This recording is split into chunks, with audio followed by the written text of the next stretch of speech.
വേദിയിലുള്ളവർക്ക് good morning. Good evening. Good evening.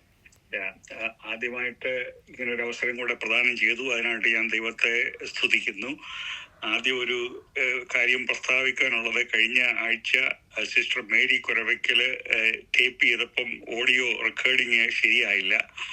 അതുകൊണ്ട് കഴിഞ്ഞ ആഴ്ച ഞാൻ പഠിപ്പിച്ച വെളിപാട് പുസ്തകം 18-ാം അധ്യായത്തിന്റെ അവസാന ഭാഗവും വെളിപാട് 19-ന്റെ ആദ്യ ഭാഗം കൂടെ വരുന്ന ആഴ്ച ദൈവം അനുവദിച്ചാൽ അത് വീണ്ടും അതിന്റെ സംക്ഷിപ്ത രൂപം ഞാൻ നൽകുന്നതായിരിക്കും. എന്തുകൊണ്ടെന്നാൽ ഒത്തിരി ആൾക്കാർ എന്നോട് ടേപ്പ് ചോദിച്ചു, കേട്ടില്ലല്ലോ ബാക്കി. അതുകൊണ്ട് പിന്നെ അത് വെബ്സൈറ്റിൽ വിടാനായതുകൊണ്ട് അതിന്റെ ഒരു തുടർച്ചയായിട്ട് ഭംഗിയായിട്ട് പോകാൻ വേണ്ടി അങ്ങനെ ചെയ്യേണ്ടി വന്നു. ഞാൻ അന്ന് പ്രസ്താവിച്ചതുപോലെ ഈ വെളിപാട് പുസ്തകത്തിലെ നമ്മള് സംഭവങ്ങള് ഇത് പഠിക്കുമ്പോൾ ഈ മത്തായി സുവിശേഷം 24, 25 അതിനോട് ചേർത്ത് നമ്മൾ പഠിക്കേണ്ടത് ഏറ്റവും അത്യാവശ്യമാണ്. ഈ വെളിപാട് 24, 25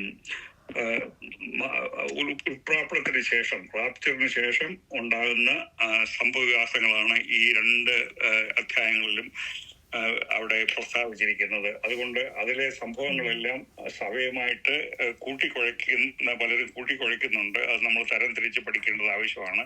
അതുകൊണ്ട് നമ്മൾ ഇന്ന് മത്തായി സുവിശേഷം 24-ന്റെ 1 മുതൽ 14 വരെയുള്ള വാക്യങ്ങൾ ഞാൻ ഇമെയിൽ അയച്ചായിരുന്നു. എല്ലാവർക്കും ഇത് 24, 25 വായിച്ചോ? എല്ലാവരും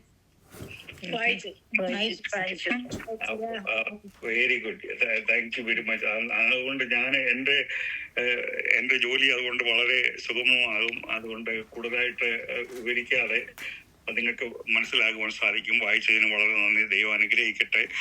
അതുകൊണ്ട് 24-ന്റെ 1 മുതൽ 14 വരെ ആരെങ്കിലും സഹോദരിമാര് വായിക്കുക. 1 മുതൽ 14 വരെ, 24-ാം അധ്യായം 1 മുതൽ 14 വരെ. യേശു ദൈവാലയം വിട്ടു പോകുമ്പോൾ ശിഷ്യന്മാർ അവന് ദൈവാലയത്തിൻ്റെ പണി കാണിക്കേണ്ടതിന് അവൻ്റെ അടുക്കൽ വന്നു. അവൻ അവരോട്, ഇതെല്ലാം കാണുന്നില്ലയോ? ഇടിഞ്ഞു പോകാതെ കല്ലിന്മേൽ കല്ല് ഇവിടെ ശേഷിക്കയില്ല എന്ന് ഞാൻ സത്യമായിട്ട് നിങ്ങളോട് പറയുന്നുവെന്ന് പറഞ്ഞു. അവൻ ഒലിവ് മലയിലിരിക്കുമ്പോൾ ശിഷ്യന്മാർ തനിച്ച് അവൻ്റെ അടുക്കൽ വന്നു. അത് എപ്പോൾ സംഭവിക്കുമെന്നും നിന്റെ വരവിനും ലോകാവസാനത്തിന് അടയാളം എന്ത് എന്നും പറഞ്ഞു തരണമെന്ന് അപേക്ഷിച്ചു. അതിന് യേശു ഉത്തരം പറഞ്ഞത്, ആരും നിങ്ങളെ തെറ്റിക്കാതിരിപ്പാൻ സൂക്ഷിച്ചു കൊള്ളുവീൻ. ഞാൻ ക്രിസ്തു എന്ന് പറഞ്ഞ് അനേകർ എൻ്റെ പേർ എടുത്ത് വന്നു പലരെയും തെറ്റിക്കും. നിങ്ങൾ യുദ്ധങ്ങളെയും യുദ്ധശ്രുതികളെയും കുറിച്ച് കേൾക്കും. ചഞ്ചലപ്പെടാതിരിപ്പാൻ സൂക്ഷിച്ചു കൊള്ളുവീൻ. അത് സംഭവിക്കേണ്ടത് തന്നെ, എന്നാൽ അത് അവസാനമല്ല. ജാതി ജാതിയോടും രാജ്യം രാജ്യത്തോടും എതിർക്കും. ക്ഷാമവും ഭൂകമ്പവും അവിടെ ഉണ്ടാകും. എങ്കിലും ഇതൊക്കെയും ഈറ്റുനോവിൻ്റെ ആരംഭമത്രേ. അന്ന് അവർ നിങ്ങളെ ഉപദ്രവത്തിന് ഏൽപ്പിക്കുകയും കൊല്ലുകയും ചെയ്യും. എൻ്റെ നാമനിമിത്തം സകല ജാതികളും നിങ്ങളെ പകയ്ക്കും. പലരും ഇടറി അന്യോന്യം ഏൽപ്പിച്ചു കൊടുക്കുകയും അന്യോന്യം പകയ്ക്കുകയും ചെയ്യും. കള്ളപ്രവാചകന്മാർ പലരും വന്ന് അനേകരെ തെറ്റിക്കും. അധർമ്മം പെരുകുന്നത് കൊണ്ട് അനേകരുടെ സ്നേഹം തണുത്തു പോകും. എന്നാൽ അവസാനത്തോളം സഹിച്ചു നിൽക്കുന്നവർ രക്ഷിക്കപ്പെടും. രാജ്യത്തിൻ്റെ ഈ സുവിശേഷം സകല ജാതികൾക്കും സാക്ഷ്യമായി ഭൂലോകത്തിലൊക്കെയും പ്രസംഗിക്കപ്പെടും. അപ്പോൾ അവസാനം വരും. Thank you very much. നമ്മൾ ഭയഭക്തിയോടും കൂടെ പ്രാർത്ഥനയും കൂടെ ഇരിക്കുക. പരിശുദ്ധാത്മാവ് ഈ വചനങ്ങളെ നമ്മൾ ശരിയായിട്ട് ഗ്രഹിക്കാനായിട്ട് നമ്മളെ സഹായിക്കട്ടെ. പ്രാർത്ഥനയോടെ ഇരിക്കുക. സാമൂഹികമായിട്ട് എനിക്ക് പറയാനുള്ളത്, ഈ കഴിഞ്ഞ ആഴ്ചകളിൽ ഞാൻ പ്രസ്താവിച്ചതുപോലെ ഈ സെപ്റ്റംബർ 23, 2025 ഉൾപ്രാവണം റാപ്ചർ നടക്കുമെന്ന് തെക്കേ ആഫ്രിക്കയിലെ ഒരു പാസ്റ്റർ വെളിപ്പെടുത്തി. അത് പണ്ടത്തെ അത്രയും ആൾക്കാരെ വെയിറ്റ് ചെയ്തില്ലെങ്കിൽ ഈവൻ ഈ സംഭവത്തിൽ കേരളത്തിലെ ആൾക്കാർ വരെ അതിൻ്റെ അകത്ത് ഒത്തിരി പേര് അതിൻ്റെ അകത്ത് അകപ്പെട്ടു. ഞാൻ വായിച്ചറിഞ്ഞ ഒത്തിരി പേര് വസ്തുവകളെല്ലാം വിറ്റിട്ട് വളരെ പ്രയാസത്തിൽ ഇപ്പോൾ കഴിയുകയാണ്. ഇത് സോഷ്യൽ മീഡിയയിൽ ഇങ്ങനെ പ്രചരിക്കുന്നത് കൊണ്ട് നമ്മൾ ശ്രദ്ധിക്കേണ്ട കാര്യവും നമ്മൾ മനസ്സിലാക്കേണ്ട, ഇപ്രാവശ്യവും വലിയ വിട്ടികൾ പലരും അവരുടെ വസ്തുക്കൾ വിറ്റ് ഇപ്പോൾ വലിയ ദുഃഖത്തിൽ കഴിയുകയാണ്. പ്രവചന പഠനം അത്യാവശ്യമാണ്. എന്നിരുന്നാലും അതിൽ മാത്രം ശ്രദ്ധ ചെലുത്തുന്നത് ഒരു വിശ്വാസിയുടെ വിശ്വാസ കപ്പൽ തകരുവാനിടയാകും. അമേരിക്കയിലും കേരളത്തിലും പ്രവചനത്തെ മാത്രം കേന്ദ്രീകരിച്ച് സാധാരണ ജനങ്ങളെ ഭയപ്പെടുത്തി സ്വന്തം പ്രസിദ്ധിക്ക് വേണ്ടി അനവധി പ്രവചന പണ്ഡിതന്മാരുണ്ട്. അങ്ങനെയുള്ള പഠിപ്പീര് മൂലം ആളുകൾ രക്ഷയിലേക്ക് വരുന്നത് ചുരുക്കം മാത്രം. എന്നാൽ അനവധി ചെറുപ്പക്കാർ വിശ്വാസം വിട്ടുപോയത് എനിക്ക് വ്യക്തിപരമായിട്ടറിയാം. ഇത് നമ്മൾ വളരെ ഈ ആകാംക്ഷയോടെ ആൾക്കാർ എല്ലാം ഈ ലോകത്തിൽ മണ്ടന്മാർ ഒത്തിരി ഉണ്ടെന്ന് ധരിക്കണം. അതിന്റെ സംഗതി എന്ന് പറഞ്ഞാൽ ഏത് കാര്യം പറഞ്ഞാലും അതിന്റെ പുറകെ പോകാൻ ആൾക്കാരുണ്ട്. എന്നാൽ ഒരു പ്രവചനത്തിന്റെ പേടിപ്പിച്ച് 5 പേര് വിശ്വസിച്ച് രക്ഷിക്കപ്പെട്ടവരാണ്, വേറെ 10 പേര് അത് വിശ്വാസത്തിൽ നിന്ന് ത്യജിക്കും. ഉദാഹരണം പറഞ്ഞാൽ ആ വലിയ പ്രവചന ക്രൈസിസ് വരുന്ന സമയങ്ങളെല്ലാം സദാം ഹുസൈൻ അന്തിക്രിസ്തുവാണെന്ന് പ്രവചിച്ചു. ബൈബിൾ കോഡുകാർ പറഞ്ഞു അവിടെ ഈ 2021 അവിടെ ഒബാമ ആയിരിക്കും അന്തിക്രിസ്തു, സ്റ്റാലിൻ അന്തിക്രിസ്തുവാണ്. ഇങ്ങനെയൊക്കെ പഠിപ്പിച്ചവരെ ഇതൊന്നും ഇത് പരിപൂർണമാകാഞ്ഞതുകൊണ്ട് ഒത്തിരി പേര് വിശ്വാസത്തിന് തകരാറ് വന്നു. അതിപ്പം ഈ പ്രസംഗിക്കുന്നവർക്ക് അവർക്ക് സ്റ്റേജ് കിട്ടണം, അവർക്ക് അറ്റൻഷൻ വേണം മാത്രമേ ഉള്ളൂ. എന്നാൽ ദൈവനാമം ദൂഷിക്കപ്പെടാൻ ഇടയാകരുത്. അതുകൊണ്ട് നമ്മൾ വചനത്തെ തുച്ഛീകരിക്കുകയും വരുത്. അതുപോലെ തന്നെ വളരെ വളരെ അപകടമായ ഒരു സമയമാണ് ഇപ്പോൾ. ഈ മിഡിൽ ഈസ്റ്റിലെ കാര്യങ്ങളുണ്ട്. അതുകൂടാതെ തന്നെ ഇവിടെ യുക്രൈനിലെ റഷ്യയുമായിട്ടുള്ള യുദ്ധം ഒരു 3.5 കൊല്ലത്തിന് മുമ്പ് തുടങ്ങിയതാണ്. അവിടെ അമേരിക്കയിലെ പഴയ CIA FBI അവര് പൊളിറ്റിസൈസ്ഡ് ചെയ്ത് അവര് വളരെ മണ്ടന്മാരായിരുന്നു. അന്ന് അവർ പറഞ്ഞ റഷ്യക്കാർക്ക് 2 ദിവസം കൊണ്ട് യുക്രൈനിൽ കീവ് പിടിച്ചെടുക്കാൻ ഒക്കുമെന്ന് അവർ പറഞ്ഞു. പുട്ടിനും അത് വിശ്വസിച്ചു. ഇപ്പം 3.5 കൊല്ലമായിട്ട് ശക്രശ്വാസം വലിക്കുകയാണ് റഷ്യക്കാർ. ഇപ്പം ട്രംപ് ലോങ് റേഞ്ച് മിസൈല് ഉക്രൈനിൽ കൊടുക്കാമെന്ന് പറഞ്ഞിട്ടുണ്ട്. അത് കൊടുക്കുകയാണെങ്കിൽ റഷ്യയെ കണ്ടമാനം നശിപ്പിച്ച് അടിത്തറവാകും. എന്നാൽ റഷ്യയുടെ ആ പ്രൈഡ് മൂലം അവർ ഒരിക്കലും തോൽവി സമ്മതിക്കില്ല. അവർക്ക് പരാജയം സംഭവിക്കുമെന്ന് കണ്ടാൽ അവർ അണുബോംബ് ഇടും. അങ്ങനെ അണുബോംബ് റഷ്യക്ക് ഒന്ന് പ്രയോഗിച്ചാൽ അവിടെ ബാക്കി നാറ്റോയും എല്ലാവരും അതിലിടപെട്ട് ഒരു ന്യൂക്ലിയർ വാറായിട്ട് പോകാൻ അത് 50-50 ചാൻസ് ആണ്. വളരെ സാധ്യതയുണ്ട്. അതുകൊണ്ട് നമ്മൾ അത് പ്രാർത്ഥനയോടുകൂടി ഇരിക്കണം, ഭയഭക്തിയോടുകൂടി ഇരിക്കണം ദൈവം അവിടെ പ്രവർത്തിക്കുവാനായിട്ട്. എന്നാൽ ദൈവം നിശ്ചയിച്ച സമയത്ത് ഇതെല്ലാം നടക്കും. എന്നാൽ നമ്മൾ വിശ്വാസികൾ ചെയ്യേണ്ടത് ഇത് നമ്മൾ കൂടുതൽ സെൻസേഷനലൈസ് ചെയ്യാതെ നമ്മളിത് വചനം പഠിക്കണം. ഇതിന് സൈക്കോളജിക്കലി നമുക്ക് എല്ലാവർക്കും ഉണ്ട് എപ്പോഴും ഈ മറ്റ് കാര്യങ്ങൾ അറിയാനുള്ള ആഗ്രഹങ്ങൾ, നിഗൂഢ ലോകത്തിലെ കാര്യങ്ങൾ, മൃതാത്മ ലോകത്തിലെ കാര്യങ്ങൾ. ഇതൊക്കെ ഈ നാട്ടിലും അറിയാമല്ലോ. ഇവിടെ ഉണ്ടല്ലോ ആസ്ട്രോളജി, ആസ്ട്രോകാസ്റ്റ് ഇവിടെ ഉണ്ട്, നാട്ടിലും ഉണ്ട്. പിന്നെ വാരഫലം ഉണ്ട്. അത്തം, ചിത്ര, ജ്യോതി, വിശാഖം ഈ നാളിൽ ജനിക്കുന്നവർക്ക് 1 വർഷത്തേക്ക് ചൊറി ചിരങ്ങ് ഇങ്ങനെ ബാധകളും വിദേശവാസവും മാനഹാനിയും ഫലം ഇങ്ങനെയൊക്കെയുള്ള ഇതെല്ലാം വായിക്കാറുണ്ട്. ഇതിൽ എല്ലാ മനുഷ്യർക്കും ഒരിങ്ങനെ നിഗൂഢത്തിൽ താല്പര്യമുണ്ട്. എന്നാൽ അത് കൂടുമ്പോഴാണ് പ്രോബ്ലം വരുന്നത്. അതിന് കോഗ്നിറ്റീവ് ഡിസനൻസ് എന്ന് പറയും. കോഗ്നിറ്റീവ് ഡിസനൻസ് പ്രോബ്ലം എന്ന് പറഞ്ഞാൽ ഈ പ്രവചനം തെറ്റിപ്പോയിട്ട് അവര് അതിന് പശ്ചാത്തപിക്കാത്തതിന്റെ കാര്യം അതിന് ഇംഗ്ലീഷ് ഒരു പ്രയോഗമുണ്ട്. അത് വളരെ ചുരുക്കം പേർക്കറിയായിരുന്നു. ഞാൻ ആ വേർഡ് പഠിപ്പിക്കാൻ നിങ്ങൾ എഴുതിക്കണം. Sunk cost fallacy, SUNK, sunk cost COST fallacy. Sunk cost fallacy എന്ന് പറഞ്ഞാൽ നിങ്ങൾ ഗൂഗിളിൽ നോക്കി പിന്നെ അർത്ഥം മനസ്സിലാക്കാം. ഞാനൊരു പ്രൊജക്ട് തുടങ്ങി. അത് വളരെ ഇൻവെസ്റ്റ്മെന്റ് ചെയ്തു, സമയം മെനക്കെടുത്തി. എന്നാൽ അത് വളരെ ഉദ്ദേശിച്ചതിന്റെ 10 ഇരട്ടി പൈസയുമാകും. അത് പ്രയോജനമില്ലെന്ന് കണ്ടാലും ഞാനത് ഇത്രയും സമയം പൈസയും വേസ്റ്റ് ആയതുകൊണ്ട് ചെലവാക്കിയത് കൊണ്ട് ഞാൻ ഇത് പിന്മാറുകയില്ല. അതിനാ സങ്ക് കോസ്റ്റ് ഫാൽസ്. അതുപോലെ പ്രവചന പണ്ഡിതന്മാരും അവർ പ്രവചിച്ച് തെറ്റാണെങ്കിലും അവർക്ക് ആ പശ്ചാത്തപിച്ച് ക്ഷമ ചോദിക്കുന്നതിന് പകരം അവർ അത് തന്നെ വേറെ കാര്യങ്ങൾ കൊണ്ടുവരും. അതിനാണ് സങ്ക് കോസ്റ്റ് ഫാലസി എന്ന് പറയുന്നത്. അതുകൊണ്ട് നമ്മൾ വളരെ ഭയഭക്തിയോടുകൂടെ ഈ വചനം പഠിക്കേണ്ടത് ആവശ്യമാണ്. ഈ മത്തായി 24 അധ്യായങ്ങൾ കർത്താവായ യേശുക്രിസ്തു തന്നെ നാം പഠിച്ച വെളിപാട് പുസ്തകത്തിലെ സംഭവങ്ങളുടെ രൂപരേഖ നൽകുകയാണ്. 24-25 ഈ നിങ്ങളോട് ചോദ്യം ചോദിക്കും. വെളിപാട് പുസ്തകം യോഹന്നാന് വെളിപ്പെടുത്തി കൊടുത്തത് ആരാണ്? അത് നമ്മൾ പഠിച്ചതാണല്ലോ. എന്തോ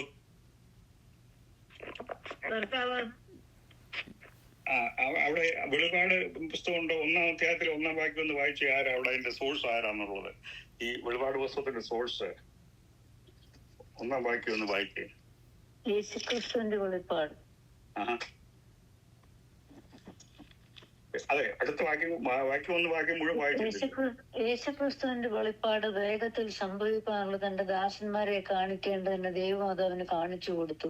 ദൈവം അവന് കാണിച്ചു കൊടുത്തു.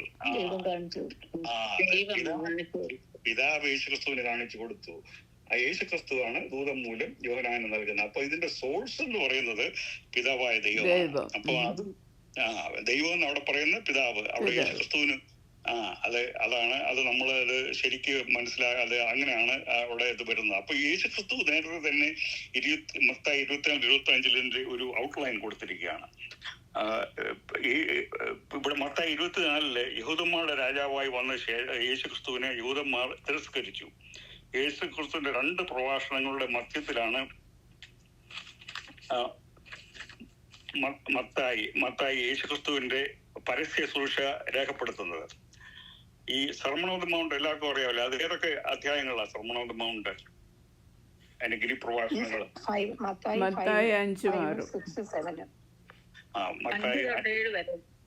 Thank you very much. അപ്പൊ എല്ലാവർക്കും തന്നെ നല്ല അറിവുണ്ട്. ദൈവരാജ്യത്തിൽ പ്രജകൾ പാലിക്കേണ്ടിയ നിയമസംഹിതയാണ് ഗ്രീഫ് പ്രഭാഷണത്തിൽ കാണുന്നത്. മില്ലിനിയത്തിലും ദൈവരാജ്യത്തിലെ അവിടുത്തെ കോൺസ്റ്റിറ്റ്യൂഷൻ ആണ്. എന്നാൽ അതേ സമയത്ത് തന്നെ പ്രായോഗിക ക്രിസ്ത്യ ജീവിതത്തെ സംബന്ധിച്ച ഒത്തിരി നിർദ്ദേശങ്ങൾ നമുക്ക് ഇന്നത്തെ കാലത്തേക്കും കാര്യങ്ങൾ പഠിക്കുവാനുണ്ട്. ഒലിവുമല പ്രഭാഷണം, ഒലിവറ്റ് ഡിസ്കോഴ്സസ് എന്ന് ഇംഗ്ലീഷിൽ പറയും, ഭാവി കാല സംഭവങ്ങളെ സംബന്ധിക്കുന്നതാണ്. ഗിരിപ്രഭാഷണം രാജ്യത്തിന്റെ നിയമം, ദൈവരാജ്യത്തിന്റെ നിയമമാണ്. മറ്റേത് പ്രഭാഷണത്തിൽ കർത്താവിന്റെ 2ാം വരവിനെ കുറിച്ചാണ് ഒലിവറ്റ് ഡിസ്കോഴ്സിൽ പറഞ്ഞിരിക്കുന്നത്. ഗിരിപ്രഭാഷണത്തിന് മുമ്പ് യേശുക്രിസ്തു സ്ഥാനമേറ്റു. എന്നാൽ ഒലിവുമല പ്രഭാഷണത്തിന് ശേഷം കർത്താവിനെ സംസ്കരിച്ചു. യേശുക്രിസ്തുവിനെ കൊന്ന് അവിടെ സംസ്കരിച്ചു. ആദ്യത്തെ പ്രഭാഷണത്തിന് മുമ്പ് സാത്താന് പരീക്ഷയിൽ കൂടി യേശുവിനെ പരാജയപ്പെടുത്തുവാൻ സാധിക്കുകയില്ലെന്ന് തെളിയിച്ചു. അവസാനത്തെ പ്രഭാഷണത്തിന് ശേഷം ശവക്കല്ലറയ്ക്ക് കർത്താവിനെ തോൽപ്പിക്കാൻ കഴിയില്ലെന്നും തെളിയിച്ചു. ആദ്യത്തെ 2 വാക്യങ്ങളിൽ 24:2 AD 70 ദേവാലയം തകരുന്നതിന് പ്രവചനം നൽകിയ ശേഷം ബാക്കി ഭാഗങ്ങളെല്ലാം അന്ത്യകാല പ്രവചനങ്ങൾക്കാണ് നൽകിയിരിക്കുന്നത്. അപ്പൊ അവിടെ ആദ്യത്തെ 3 വാക്യങ്ങള് അന്നത്തെ കാലത്തെ 4-ാം വാക്യം മുതലാണ് ഭാവി കാര്യങ്ങൾ മുഴുവൻ അവിടെ കൊടുത്തിരിക്കുന്നത്. 24-ാം അധ്യായത്തിൽ ഒലിവുമല പ്രഭാഷണം 2ആയി തരംതിരിക്കാം. 24-ാം അധ്യായം അന്ത്യകാല സംഭവങ്ങളുടെയും 25-ാം അധ്യായം അന്ത്യകാലത്തെ സംബന്ധിക്കുന്ന ഉപമകളുമാണ്. ഇങ്ങനെയാണ് 2ആയിട്ട് ഞാൻ തരംതിരിച്ചിരിക്കുന്നത്. പ്രവചനങ്ങൾ ഈ കാലഘട്ടത്തെ സംബന്ധിക്കുന്നതും ഉപമകൾ അതിന്റെ ക്ലൈമാക്സിനെ സംബന്ധിക്കുന്നതുമാണ്. പ്രവചനങ്ങളും ഉപമകളും അന്ത്യകാലത്തെ യഹൂദനെയും ജാതി എന്ന് പറഞ്ഞ ജാതി രാഷ്ട്രങ്ങളെയും സഭയെയും സംബന്ധിച്ചിട്ടുള്ളതാണ്. ബൈബിളിൽ നമ്മൾ ഈ 3 കൂട്ടരെ കാണാം. യഹൂദൻ, ജാതി, സഭ, ഈ 3 കൂട്ടരെ നമുക്ക് വചനത്തിൽ കാണാം. 24-1 മുതൽ 3 വരെ യേശുവിന്റെ ശിഷ്യന്മാർക്ക് ദേവാലയത്തെ കുറിച്ച് ചോദിക്കുന്ന കാര്യമാണ് നമ്മളിവിടെ വായിച്ചു കാണുന്നത്. ഈ ദേവാലയത്തെ കുറിച്ച് ഈ ശിഷ്യന്മാർക്ക് വലിയ മതിപ്പായിരുന്നു. അത് കണ്ടിട്ട് വളരെ അതിനെക്കുറിച്ച് അതാണ് അവിടെ ശ്രദ്ധിച്ച് ഒന്നുകൂടെ വായിച്ചാല്. അപ്പൊ യേശുക്രിസ്തുവിനോട് ചോദിക്കുമ്പോൾ യേശുവിന് എന്നാൽ അതിന് വലിയൊരു ഇംപ്രഷനായിട്ട് തോന്നുന്നില്ല. ഹെരോദാവിന്റെ ഈ ദേവാലയത്തിൽ എന്ന് പറഞ്ഞാൽ വളരെ വളരെ വലിയ സംഭവമാണ്. ഹെരോദാവിന്റെ അവസാനത്തെ മിനുക്ക് പണി AD 64 ഇത് നടക്കുന്ന ഈ ദേവാലയത്തിന്റെ. എന്നാൽ AD 67 യഹൂദന്മാരും റോമ പട്ടാളക്കാരും യുദ്ധം ആരംഭിച്ചു. അപ്പൊ ഇതിന്റെ റോമ പട്ടാളത്തിന്റെ നേതാവ് ജനറൽ ടൈറ്റസ് ദേവാലയം നശിപ്പിക്കാമെന്ന് ഓർഡർ കൊടുത്തു. പക്ഷെ ദൈവവചനം യേശുക്രിസ്തു അവിടെ പറയുന്നുണ്ട്, ഇത് കൽമേൽ കല്ല് ശേഷിക്കാതെ നിങ്ങൾ വലിയ ശിഷ്യന്മാരും വലിയ കേമമായിട്ട് ഈ ദേവാലയത്തെ കുറിച്ച് എന്താണെന്ന് യേശുക്രിസ്തുവിനോട് ചോദിച്ചപ്പോൾ ഒരു കല്ലിന്മേൽ കല്ല് ശേഷിക്കാതെ ഇത് തകരും എന്ന് പറഞ്ഞു. അപ്പൊ എന്നാൽ ടൈറ്റസ് അങ്ങനെ ഓർഡർ ചെയ്തെങ്കിലും റോമ ഭടന്മാര് ആ ദേവാലയത്തെ കത്തിയിരിച്ചു. മത്തായി സുവിശേഷം 24 മുതൽ 51 വരെയാണ് ഈ ഭാവി പ്രവചനങ്ങള് നമ്മൾ കാണുന്നത്. ഈ അധ്യായത്തിലെ സംഭവങ്ങൾക്ക് മുമ്പ് സഭ ഇവിടുന്ന് എടുക്കപ്പെടും. ഞാൻ ആദ്യം പ്രസ്താവിച്ച പോലെ സഭയ്ക്ക് അവിടെ സഭയെ കുറിച്ചല്ല അവിടെ പ്രസ്താവിക്കുന്നത്. ഈ 3 കൂട്ടരെയും ഞാൻ മുമ്പേ 3 കൂട്ടരായ ജാതികളുടെ യഹൂദൻ സഭ ചരിത്രത്തിന്റെ കാലക്രമം അനുസരിച്ചാണ് വിവരിച്ചിരിക്കുന്നത്. മാനവ ചരിത്രത്തിലെ ആദ്യത്തെ 2000 വർഷങ്ങൾ സൃഷ്ടിക്ക് ശേഷം ജാതീയ രാജ്യങ്ങളുമായിട്ടാണ് ദൈവം ഇടപെടുന്നത്. എന്നാൽ അതിനുശേഷം അബ്രഹാമിനെ വിളിച്ച ശേഷം ദൈവം യഹൂദനുമായിട്ടാണ് ഇടപെടുന്നത്. രാജ്യങ്ങൾ അപ്പോഴും ഉണ്ട്, അപ്പോൾ സമാന്തരമായിട്ടാണ് രാജ്യങ്ങളും ഉണ്ട്. എന്നാൽ അതിന്റെ ഫോക്കസ് യഹൂദന്മാരാണ്. എന്നാൽ ദൈവത്തിന്റെ ശ്രദ്ധാകേന്ദ്രം യഹൂദനായിരുന്നു. അതിന് 2000 വർഷം നീണ്ടു തന്നു. എന്നാൽ നമുക്കെല്ലാം അറിയുന്നത് പോലെ യഹൂദന്മാര് യേശുക്രിസ്തുവിനെ തിരസ്കരിച്ചു. അതിനുശേഷം അപ്പോസ്തല പ്രവൃത്തി 2 പെന്തക്കോസ്തിന് ശേഷം സഭ സ്ഥാപിച്ചതിന് ശേഷം ദൈവം പ്രാധാന്യം നൽകുന്ന ഫോക്കസ് സഭയാണ്, നമ്മളാണ്. അപ്പം 24:4 യേശു ഒരു മുന്നറിയിപ്പ് അവിടെ നൽകുകയാണ്. അതാണ് ഇപ്പം നിങ്ങൾ വായിച്ച 14 വാക്യം വരെ വായിച്ചത്. ആരും നിങ്ങളെ തെറ്റിക്കാതിരിക്കാൻ തെറ്റിക്കാതിരിക്കാൻ സൂക്ഷിച്ചുകൊള്ളുക. അതെന്തുവാ പറഞ്ഞത്? ഓരോ പടിപടിയായിട്ട് ഈ ലോകത്തിൽ നടക്കുന്ന എല്ലാ സംഭവങ്ങളും യേശുക്രിസ്തു അവിടെ വാൺ ചെയ്യുകയാണ്. ഇന്ന് യൂറോപ്പിലെ 18ാം നൂറ്റാണ്ട് 19ാം നൂറ്റാണ്ടിലൊക്കെ നോക്കിയാൽ ഫിലോസഫേഴ്സിനെ എല്ലാം യേശുക്രിസ്തു ഇതെല്ലാം ഉദ്ദേശിച്ചാണ് പറഞ്ഞിരിക്കുന്നത്. അത് ഐറ്റമൈസ് ചെയ്ത് പഠിക്കുമ്പോൾ അവിടെ പറഞ്ഞിട്ടില്ല, യേശുക്രിസ്തു പേരെടുത്തൊന്നും പറഞ്ഞില്ല. ഈ മുന്നേറിപ്പ് നടിക്കുന്നത് നോക്കിയാൽ Friedrich Nietzsche, Karl Marx, Hegel, Sigmund Freud, psycho അനാലിസിസിന്റെ പിതാവ്, ചാൾസ് ഡാർവിന്, ഇവരെല്ലാം ഇതിൽ പെടും.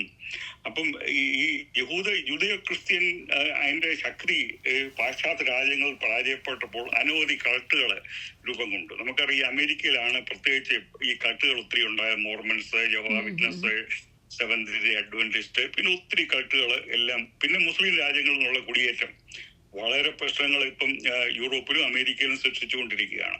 അപ്പൊ ഇന്ന് തന്നെ ഇന്നത്തെ ന്യൂസിലുണ്ട്. ഇന്നത്തെ എന്ന് പറഞ്ഞാൽ ഇന്ന് ഒക്ടോബർ 2 അല്ലേ?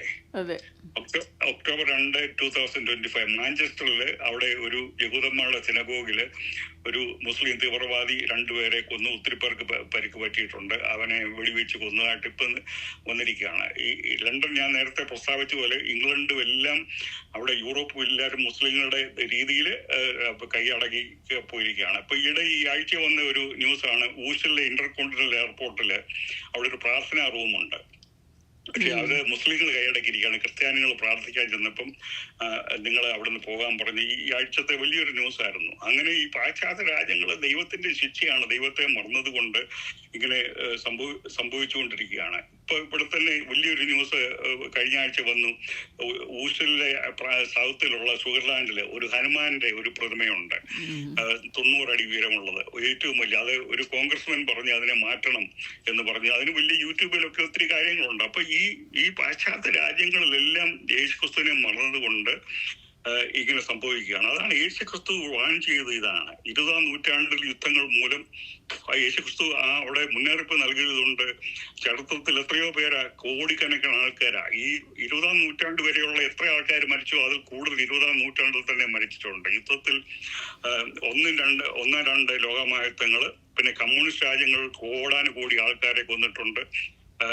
പിന്നെ രോഗങ്ങൾ, വ്യാധികൾ, ഇപ്പൊ നമ്മളത് പറയാതെ തന്നെ അറിയാമല്ലോ. ഇപ്പൊ ഇതിടെ വന്നതാണല്ലോ കൊറോണ, ബാക്ടീരിയ, വൈറസ്, ഇതുപോലുള്ള ഇതെല്ലാം കോടിക്കണക്കിന് ആൾക്കാർ കൊല്ലപ്പെട്ടു. അപ്പൊ യേശുക്രിസ്തു ഈ വാൺ ചെയ്തതിൽ ഇതെല്ലാം ഉണ്ട്. പിന്നെ സോഷ്യലിസവും ഉണ്ട്. സോഷ്യലിസം കൊണ്ടാണ് ഇതെല്ലാം സംഭവിച്ചിരിക്കുന്നത്. അതാണ് വേറെ യേശുക്രിസ്തു വാൺ ചെയ്തത്. ഇപ്പോഴത്തെ ഈ ന്യൂ ജനറേഷൻ ചർച്ചുകാരും നമ്മുടെ ഒത്തിരി സഭക്കാരും ഇവിടുത്തെ പ്രൊട്ടസ്റ്റന്റ് ചർച്ചുകാരും എല്ലാം സോഷ്യൽ ജസ്റ്റിസ്, സോഷ്യൽ ഗോസ്പലാണ് പ്രസംഗിക്കുന്നത്. സോഷ്യലിസമാണ് വാക്യങ്ങൾ. ഇപ്പം വേദപുസ്തകത്തിൽ ഏത് വാക്യം എടുത്ത് നമ്മളിൽ നിന്ന് സ്ഥാപിക്കാമല്ലോ. ഇപ്പൊ കഴിഞ്ഞ ആഴ്ചകൾ ഞാൻ പറഞ്ഞാല് നിന്റെ കുഞ്ഞിനെ പാറയിൽ അടിച്ച് കൊല്ലുന്നതിന് ഭാഗ്യവാൻ, ദൈവം ഇല്ലെന്ന് ബൈബിൾ കൊണ്ട് തെളിയിക്കാം. ഈ പ്രവചനങ്ങളെല്ലാം കള്ളപ്രവചനങ്ങളാണ് നടന്നത്. വേദപുസ്തകത്തിലെ വാക്യം കൂട്ടി മറിച്ചിട്ട് വാക്യങ്ങൾ അവിടുന്ന് എടുത്ത് അങ്ങനെ ഇത് ചെയ്യുകയാണ്.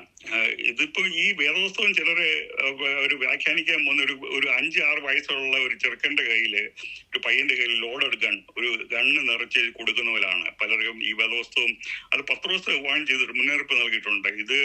ഇത് വളരെ സൂക്ഷിച്ച് ചെയ്യേണ്ട സംഗതിയാണ്, വായിക്കേണ്ടതാണ്. ഞാനിപ്പം ഓർക്കുന്നില്ല. അതുകൊണ്ട് നമ്മൾ ഭയഭക്തിയോടെ വായിക്കേണ്ട ഒരു സംഗതിയാണ്. അതുപോലെ പെർസിക്യൂഷനെ കുറിച്ച് പറയുമ്പം ഈ വർഷം തന്നെ 7000 പേര് നൈജീരിയയിലെ ക്രിസ്ത്യാനികൾ കൊല്ലപ്പെട്ടു. ലക്ഷക്കണക്കിന്. ബിൽമാർ എന്ന് പറയുന്ന യഹൂദൻ, അവന് ഏത്തിസ്റ്റ് ആണ്, യഹൂദനാണ്, ക്രിസ്ത്യാനിയല്ല. അവൻ തന്നെ ഈ കഴിഞ്ഞ ആഴ്ചയിൽ ഷോയിൽ പറഞ്ഞു, ആരും ഒന്നും ന്യൂസ് കൊടുക്കുന്നില്ല, എത്ര ലക്ഷം പേരെയാണ് ക്രിസ്ത്യാനികളെ നൈജീരിയയിൽ കൊല്ലുന്നത്. അങ്ങനെ ഇത് സംഭവിച്ചുകൊണ്ടിരിക്കണം. യേശുക്രിസ്തു ഇതെല്ലാമാണ് പിന്നെ വാൺ ചെയ്തിരിക്കുന്നത്. വിയറ്റ്നാം വാർ, കംബോഡിയയിലെ നാസി, ഫാസിസ്റ്റ്, കമ്മ്യൂണിസം, ഇതെല്ലാം ഇതിന്റെ ഭാഗങ്ങളാണ്. അതുപോലെ തന്നെ കള്ളപ്രവാചകന്മാർ അവിടെ വായിച്ചതിലുണ്ടായിരുന്നല്ലോ. 24-11 മുതൽ 14 കള്ളപ്രവാചകന്മാരുടെ വായിച്ചു. അതാണ് സെപ്റ്റംബർ 23, 2000 ഞാൻ ആദ്യം പ്രസ്താവിച്ചതുപോലെ റാപ്ചർ നടക്കുമെന്ന് അവിടെ പ്രവചിച്ചു. അതുപോലെ തന്നെ 2023 ഒക്ടോബർ 21 ബൈബിൾ കോഡ് മൂലം യേശുക്രിസ്തു റാപ്ചർ വരും, ഒബാമ അന്തിക്രിസ്തുവായിട്ട് വരും എന്നൊക്കെ പ്രവചിച്ചു. അതുപോലെ 2017 സെപ്റ്റംബർ 23 ജൂപ്പിറ്റർ ലിയോയിൽ പ്രവേശിക്കുന്ന 280 ഡേയ്സ് കഴിഞ്ഞ് റാപ്ചർ വരും എന്ന് പ്രവചിച്ചു. അതുപോലെ ഹാറോഡ് ഗാമിക്ക് അനവധി ആൾക്കാരുണ്ട്. അപ്പൊ യേശുക്രിസ്തു ഇതെല്ലാം ഐറ്റമൈസ് ചെയ്താണ്. അപ്പോൾ നമ്മൾ ചരിത്രത്തെ വീക്ഷിക്കുകയും വചനം പഠിക്കുകയും ചെയ്യുന്നത് മനസ്സിലാകും. ഇതെല്ലാം ഐറ്റമൈസ് ചെയ്ത് യേശുക്രിസ്തു പറഞ്ഞില്ല. ഹിറ്റ്ലറുടെ കാര്യം പേര് പറഞ്ഞില്ല, കമ്മ്യൂണിസത്തിന്റെ പേര് പറഞ്ഞില്ല, സോഷ്യലിസത്തിന്റെ പറഞ്ഞില്ല. പക്ഷെ ഇതെല്ലാം വാൺ ചെയ്തിരിക്കുകയാണ്. അപ്പൊ ഇസ്രായേല് 24-15 മുതൽ 31 വരെ അന്തിക്രിസ്തുവിനാല് അവിടെ യൂദന്മാര് പീഡിപ്പിക്കപ്പെടുന്നത് ഇസ്രായേലിനെ നമ്മൾ അവിടെ കാണാം. നമ്മൾ കവർ ചെയ്ത ഗോഗ് മാഗോഗ് വാർ എസെക്കിയേൽ 38. പിന്നെ അർമ്മഗദോൻ യുദ്ധം, അത് 24-15 അവിടെ ദാനിയേൽ യേശുക്രിസ്തുവിനെ അവിടെ പ്രസ്താവിക്കുന്നുണ്ട്. ദാനിയേൽ 9:27, ദാനിയേൽ പ്രവചനം 11:31, ദാനിയേൽ പ്രവചനം 12:11. ഞാനിത് നിങ്ങൾ ഇത് എഴുതി വേണമെങ്കിൽ പഠിക്കുക. ഇത് ഐറ്റമൈസ് ചെയ്ത് പോയ മാസങ്ങളോളം നീണ്ടു നിൽക്കും. അതുകൊണ്ടാണ് ഇത് വേറെ സബ്ജക്റ്റുകൾ ഞാനിത് വിശദീകരിച്ച് പോകാതെ സമ്മറി പെട്ടെന്ന് പറഞ്ഞു പോകുന്നത്. അതുകൊണ്ട് നിങ്ങൾ താല്പര്യമുണ്ടെങ്കിൽ ഇത് ഓഡിയോ ചെയ്യുന്നത് കൊണ്ടും കേട്ടിട്ട് ഇത് എനിക്ക് അഭ്യർത്ഥിക്കാനുള്ളത്, നിങ്ങൾ ഭയഭക്തിയുടെ പ്രാർത്ഥനയോടുകൂടെ ഇത് എഴുതിയിട്ട് വചനം പഠിക്കണം, ധ്യാനിക്കണം, നമ്മുടെ ജീവിതം, ക്രിസ്ത്യ ജീവിതം ഭാസുരമാക്കണം എന്നുള്ളതാണ് എൻ്റെ അപേക്ഷ നിങ്ങളോട് പറയാനുള്ളത്. ഈ വാക്യങ്ങളുടെ റെഫറൻസ് യേശുക്രിസ്തു നൽകുകയാണ് അവിടെ ഇപ്പം ഞാൻ പറഞ്ഞത്. ഈ ഉൽപ്രാവണത്തിന് ശേഷമാണ് അന്തിക്രിസ്തു പ്രത്യക്ഷപ്പെടുന്നത്. 24 27 31 വരെ യേശുക്രിസ്തു വന്ന് എല്ലാവരെയും സംഹരിക്കുന്നതും ഞാൻ അവിടെ കാണുന്നത്. 24-31 നാനാദേശത്ത് നിന്ന് ദൂതന്മാര് അവരെ കൂട്ടിവരുത്തും. നമ്മൾ നേരത്തെ പഠിച്ചതാണ്. ആസ്ഥാന സമയത്ത് ദൂതന്മാരെ അയച്ച് ലോകത്തിന്റെ നാനാഭാഗത്തു നിന്നും വിശ്വാസികളെ അവിടെ ഇസ്രായേൽ കൂട്ടിവരുത്തും. എന്നിട്ടാണ് അവിടെ ന്യായവിധി നടത്തുന്നത്. അപ്പൊ 24 32 39 അവിടെ കാണുന്നത് ചരിത്രത്തിൽ യേശുക്രിസ്തു പുറകിലേക്ക് ഒന്ന് പോവുകയാണ്. അവിടെ പറയുന്ന അത്തിയെ ഇസ്രായേലുമായിട്ട് ബന്ധപ്പെടുത്തി അവിടെ യേശുക്രിസ്തു പ്രസ്താവിക്കുകയാണ്. അന്ന് യേശുക്രിസ്തു അത് പ്രസ്താവിക്കുമ്പോൾ സഭ നിലവിലില്ലല്ലോ. ക്രൂശിക്കുന്നതിന് മുമ്പാണല്ലോ മത്തായി 24-25 യേശുക്രിസ്തു അവിടെ പ്രസ്താവിക്കുന്നത്. സഭ അപ്പം ഈ അത്തിയെക്കുറിച്ച് പറയുമ്പം ന്യായാധിപന്മാരുടെ പുസ്തകം 9 അധ്യായം 9-10-11 പ്രത്യേകിച്ച് നിങ്ങൾ നോട്ട് ചെയ്താൽ മതി, പിന്നെ പഠിച്ചാൽ മതി.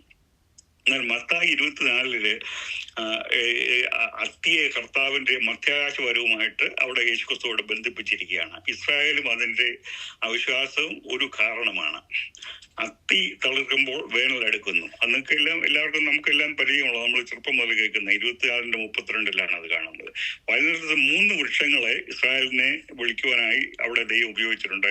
ബൈബിളിൽ നോക്കിയ 3 വൃക്ഷങ്ങൾ ഇസ്രായേലുമായിട്ട് മെറ്റഫോറിക്കലി അവിടെ കമ്പയർ ചെയ്തിട്ടുണ്ട്. ദ വൈൻ, അവിടെ അത്തി നമ്മൾ കണ്ടു. പിന്നെ വൈന് ഇത് അവിടെ the wine represent the nation of Israel from the time it becomes A nation until the time it rejects Christ. ഒരു രാജ്യമായത് മുതൽ യേശുക്രിസ്തുവിനെ ത്യജിക്കുന്നത് വരെയുള്ള സമയത്താണ് മുന്തിരിയുമായിട്ട് അവിടെ കാണുന്നത്. മത്തായി 21:33 മുതൽ 44 വരെയുള്ള വാക്യങ്ങൾ അത് നമ്മൾ വായിക്കുമ്പോൾ അത് മനസ്സിലാകും. മുമ്പേ ഞാൻ പ്രസ്താവിച്ചതുപോലെ അതൊക്കെ ഒരാഴ്ചത്തെ നമ്മൾ ഒരു ദിവസത്തെ ക്ലാസ്സിന് എടുക്കും അതൊക്കെ പറഞ്ഞാല്. അതുകൊണ്ട് നിങ്ങൾ പിന്നെ സ്വയമായിട്ട് പഠിക്കുക. അത് ഞാനിതിന്റെ ഔട്ട്ലൈൻ നിങ്ങൾക്ക് തരികയാണ്. ഐശയ്യാ പ്രവചനം 5:1 മുതൽ 7 വരെയുള്ള വാക്യങ്ങൾ, യോഹന്നാന്റെ സുവിശേഷം 15:1 മുതൽ 6 വരെ. അത് നമുക്ക് എല്ലാവർക്കും കാണാപ്പാടം അറിയാമല്ലോ അല്ലേ? യോഹന്നാന്റെ 15, ഞാൻ സാക്ഷാൽ മുന്തിരിവള്ളിയും അതാണ്. അപ്പൊ ഇത് പുതിയ നിമിത്തത്തിൽ അതാണ് പറയാനുള്ളത്. അപ്പൊ മാളികമുള്ളിൽ നടന്ന മീറ്റിംഗിൽ യേശുക്രിസ്തു യഥാർത്ഥ മുന്തിരിവള്ളിയും പിതാവ് തോട്ടക്കാരനുമാണെന്ന് അവിടെ പ്രസ്താവിച്ചു. ഇസ്രായേൽ യേശുവിനെ പരിപൂർണമായും ത്യജിച്ചു. അത് കാണുന്നു. ഒലിവ് വൃക്ഷത്തെയും കർത്താവിന്റെ വരവിന് ശേഷം ഇസ്രായേലിന്റെ മാനസാന്തരവും പശ്ചാത്തലത്തിന് ശേഷവും ആയിരിക്കും ഒലിവ് വൃക്ഷമായിട്ടുള്ള പേര്. അപ്പൊ ഇസ്രായേലിന്റെ ഇപ്പോഴത്തെ ഫ്ലാഗിന്റെ അതില് ഒലിവ് ട്രീയുടെ എംബ്ലമാണ് കൊടുത്തിരിക്കുന്നത്. അപ്പൊ റോമലേഖനം 11-ാം അധ്യായത്തില് അത് വായിക്കുമ്പം അത് നമുക്ക് അത് വളരെ റോമാലേഖനം 11 അധ്യായം മുഴുവൻ പഠിക്കാനുള്ള 1-2 ആഴ്ച പഠിക്കാനുള്ള വിഷയമാണ് ഇസ്രായേലിനെ സംബന്ധിച്ച്. അപ്പം കാട്ടൊലിവായ നമ്മെ യഹൂദന് പകരം അവിടെ ഒട്ടിച്ചു വെച്ചിരിക്കുകയാണ് ഇപ്പോൾ. അത്തിമരം അല്ലെങ്കിൽ ഫിഗ് ട്രീ യേശുവിനെ ത്യജിച്ചത് മുതൽ യേശുവിനെ സ്വീകരിക്കുന്ന കാലയളവുള്ള കാലമാണ് അത്തിമരം.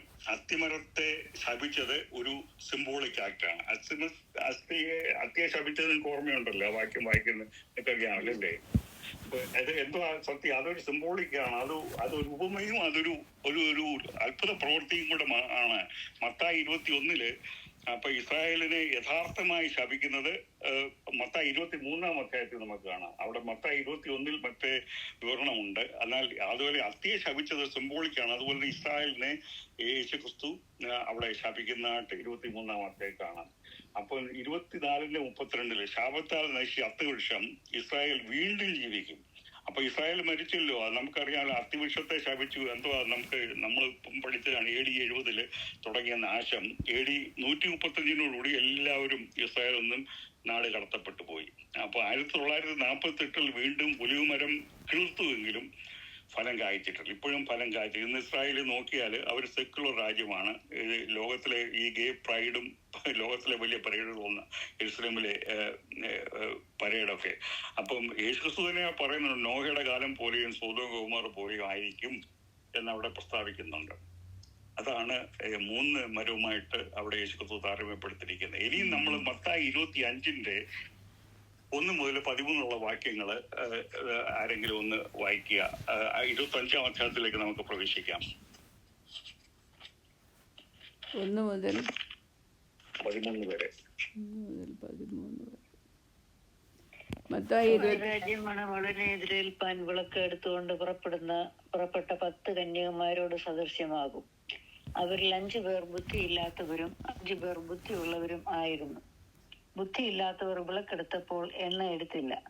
ബുദ്ധിയുള്ളവരോ വിളക്കോടുകൂടെ പാത്രത്തിൽ എണ്ണയും എടുത്തു. പിന്നെ മണവാളൻ വരാൻ താമസിക്കുമ്പോൾ എല്ലാവരും മയക്കം പിടിച്ചുറങ്ങി. അർദ്ധരാത്രിക്കോ മണവാളൻ വരുന്നു, അവനെ എതിരേൽപ്പാൻ പുറപ്പെടുവീനെന്ന് ആർപ്പുവിളി ഉണ്ടായി. അപ്പോൾ കന്യകമാർ എല്ലാവരും എഴുന്നേറ്റ് വിളക്ക് തെളിയിച്ചു. എന്നാൽ ബുദ്ധിയില്ലാത്തവർ ബുദ്ധിയുള്ളവരോട്, ഞങ്ങളുടെ വിളക്ക് കെട്ടുപോകുന്നതുകൊണ്ട് നിങ്ങളുടെ എണ്ണയിൽ കുറെ ഞങ്ങൾക്ക് തരുവീൻ എന്ന് പറഞ്ഞു. ബുദ്ധിയുള്ളവർ, ഞങ്ങൾക്കും നിങ്ങൾക്കും പോരാ എന്ന് വരാതിരിപ്പാൻ നിങ്ങൾ വിൽക്കുന്നവരുടെ അടുക്കൽ പോയി വാങ്ങിക്കൊള്ളുവീൻ എന്ന് ഉത്തരം പറഞ്ഞു. അവർ വാങ്ങുവാൻ പോയപ്പോൾ മണവാളൻ വന്നു.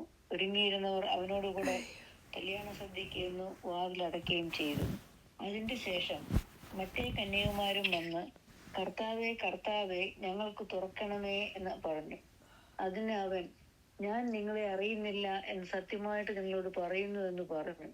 ആകയാൽ നാളും നാഴികയും നിങ്ങൾ അറിയായ കൊണ്ട് ഉണർന്നിരിപ്പീൻ. Thank you very much. ഈ ഭാഗം വളരെ കോംപ്ലിക്കേറ്റഡ്. ഇപ്പൊ ഒരു കമന്ററി നിങ്ങൾ നോക്കാന്ന് 95% കമന്ററികൾ സഭാ വ്യത്യാസം തന്നെ അത് റാപ്ചറുമായിട്ട് ഇപ്പോഴത്തെ സഭയുമായിട്ട് ബന്ധപ്പെടുത്തിയാണ് പ്രസംഗിക്കുന്നത്. എന്നാൽ ഞാൻ നേരത്തെ പ്രസ്താവിച്ച പോലെ ബൈബിളിൽ ചില യൂണിവേഴ്സൽ ട്രൂത്ത് ഉണ്ട്. ഉദാഹരണം പറയാൻ, സത്യം പറയണം എന്നുള്ളത് 6000 കൊല്ലത്തിന് മുമ്പ് അന്ന് ഇന്നും സത്യം പറയണം എന്നുള്ളത് വളരെ ശരിയാണ്. ഹിന്ദു മതത്തിലുള്ള സത്യമേവ ജയതേ. അപ്പോൾ അത് ഹിന്ദു മതം പറഞ്ഞത് കൊണ്ട് അത് നമ്മൾ സ്വീകരിക്കാതിരിക്കുന്നില്ല. എന്ന് പറഞ്ഞതുപോലെ വേദപുസ്തകത്തിലെ പല കാര്യങ്ങൾ ഡ്യുവൽ ആപ്ലിക്കേഷൻസ് ഉണ്ട്. തീർച്ചയായിട്ടും ഇത് വായിക്കുമ്പോൾ നമ്മള് യേശുക്രിസ്തുവിന്റെ വരവിനായിട്ട് കാത്തിരിക്കേണ്ട ആവശ്യമുണ്ട്, ഒരുങ്ങിയിരിക്കണം.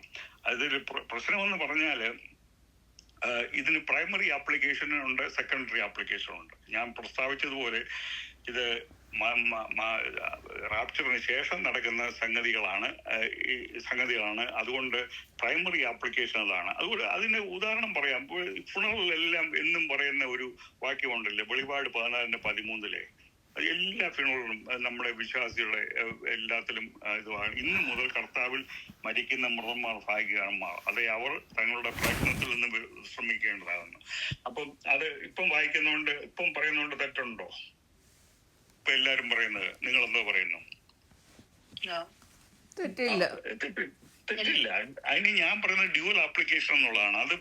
അത് അവിടെ ഈ മഹാപീഡനത്തിൽ വളരെ പീഡനം കൊണ്ട് നീചമായിട്ട് ലക്ഷാന് ആൾക്കാർ മരിക്കുമ്പോൾ അവിടെ യേശുക്രിസ്തു പറയണം, ഇന്ന് മുതൽ കർത്താവ് മരിക്കുന്ന മൃഗന്മാർ ഭാഗ്യവാന്മാർ, അവര് അവിടെ തങ്ങളുടെ പ്രയത്നത്തിൽ നിന്ന് വിശ്രമിക്കുക. അതിപ്പോഴും നമുക്കും ആപ്ലിക്കബിൾ ആണ് എന്ന് പറഞ്ഞതുപോലാണ് ഈ 10 കന്യന്മാരുടെ കാര്യങ്ങൾ ഡ്യുവൽ ആപ്ലിക്കേഷൻ. പ്രൈമറി ആപ്ലിക്കേഷന് ട്രിബുലേഷന്റെ കാലത്തിന് ശേഷം ആ സമയത്തുള്ളതാണ്. എന്നാൽ സെക്കൻഡറി ആപ്ലിക്കേഷൻ നമുക്കുണ്ട്.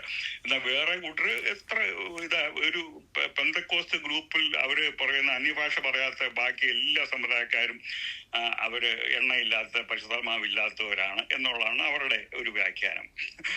അത് അങ്ങനെ കിടക്കുന്നു. അതുകൊണ്ട് നമ്മൾ വചനം ഇത് ആരെ തോൽപ്പിക്കാനോ ദൈവം വചനം എന്ത് പറയുന്നു എന്നനുസരിച്ചാണ് നമ്മൾ ചെയ്യേണ്ടത്. അപ്പൊ ഇതില് ട്രാൻസ്ലേഷനില് അത് ക്ലിയർ ആയിട്ട് എല്ലായിടത്തും അത് പറയണമെന്നില്ല. അത് നല്ലൊരു വാക്യമുണ്ട്. പിന്നെ ഞാൻ അവിടെ എഴുതി കാത്തലിക് ട്രാൻസ്ലേഷനിൽ ഇങ്ങനെയാണ് അത് ഇരിക്കുന്നത്: Then shall the kingdom of heaven be like to 10 virgins who taking their lamps went out to meet the bridegroom and the bride. അപ്പം വരനെയും വധുവിനെയും സ്വീകരിക്കാൻ പോയ കന്യകമാർ, തോഴിമാര് എന്നുള്ള ബ്രൈഡ്സ്മെയ്ഡ് എന്ന് പറയുമ്പോൾ മലയാളം തോഴിമാരൊന്നല്ലേ? അതെ. അരമയ്ക്ക് ബൈബിള് ആദ്യം യേശുക്രിസ്തു സംസാരിച്ച ഭാഷ ഇസ്ലാമിലെ ഭാഷ അരമയ്ക്കായിരുന്നല്ലോ. ആ ബൈബിൾ കാണുന്ന then the kingdom of heaven will be compared to 10 virgins. The same took their lamps and went to meet the groom and the bride. അതുപോലെ തന്നെ ലിവിംഗ് ട്രാൻസ്ലേഷനിലും കാണുന്നത് then the kingdom of heaven will be like a 10 bridesmaids who took their lamps and went to meet the bridegroom. The Weymouth translation, then will the kingdom of the heavens be found to be like 10 bridesmaids who took their torches and went out to meet the bridegroom.